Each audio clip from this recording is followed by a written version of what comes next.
আসসালামু আলাইকুম everyone, welcome back to my channel.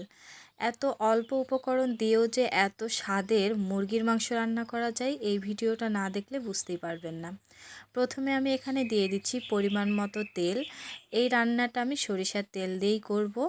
তারপর এখানে দিয়ে দিচ্ছি 1 কাপ পেঁয়াজ কুচি। পেঁয়াজটা ভালোভাবে বেরেস্তা করে নেব। বেরেস্তা হয়ে গেলে এখানে আমি দিয়ে দেব 1/2 কাপ পেঁয়াজ বাটা। এটা গ্রেভিটা যেন অনেক ভালো হয়, এই জন্যে পেঁয়াজ বাটাটা দেয়া। তারপর এখানে আমি দিয়ে দেব 2 টেবিল চামচ আদা এবং রসুন বাটা। সবগুলোর কাঁচা গন্ধ দূর হওয়া পর্যন্ত খুব সুন্দরভাবে এটাকে তেলের সঙ্গে ভেজে নেব। যখন খুব সুন্দরভাবে কাঁচা গন্ধটা চলে যাবে, তখন এখানে দিয়ে দেব মশলাগুলা। এখানে আমি দিয়ে দিচ্ছি 2 টেবিল চামচ মরিচের গুঁড়া, 1/2 চামচ হলুদের গুঁড়া, পরিমাণ মতো লবণ। লবণটা আপনাদের স্বাদ অনুযায়ী দিবেন। তো মশলাগুলো দেওয়ার পরে এখানে খুব সুন্দরভাবে কষিয়ে নেব। কষানোটা ভালোভাবে হওয়ার জন্য এখানে দিয়ে দেব সামান্য একটু পানি। তো পানিটা দেওয়ার পরে খুব ভালোভাবে নেড়ে চেড়ে বেশ সময় নিয়ে আমি মশলাটাকে কষিয়ে নেব। যত ভালোভাবে মশলাটা কষানো হবে, টেস্টটা অনেক ভালো হবে।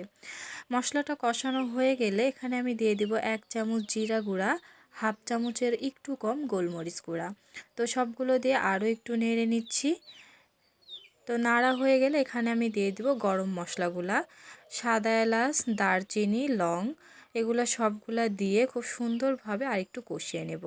তারপর এখানে আমি দিয়ে দিচ্ছি 1/2 কেজি মুরগির মাংস। মুরগির মাংসটা দেওয়ার পরে খুব সুন্দরভাবে এটাকে কষিয়ে নেব।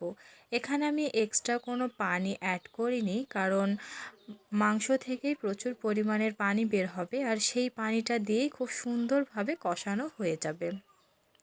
তো আমি ঢাকনা দিয়ে ঢেকে দেব, আর একটু পর পর এটাকে ঢাকনাটা তুলে নেড়ে দেব। এখান থেকে দেখুন পানিটা উঠতে শুরু করেছে, এখনও সম্পূর্ণ উঠেনি। তো এভাবে ঢেকে দিতে হবে আর বারবার নেড়ে নেড়ে রান্না করতে হবে, তাহলে দেখবেন খুব সুন্দরভাবে মাংসটা কষানো হয়ে যাবে। আমি আবারও ঢাকনা দিয়ে ঢেকে দিচ্ছি।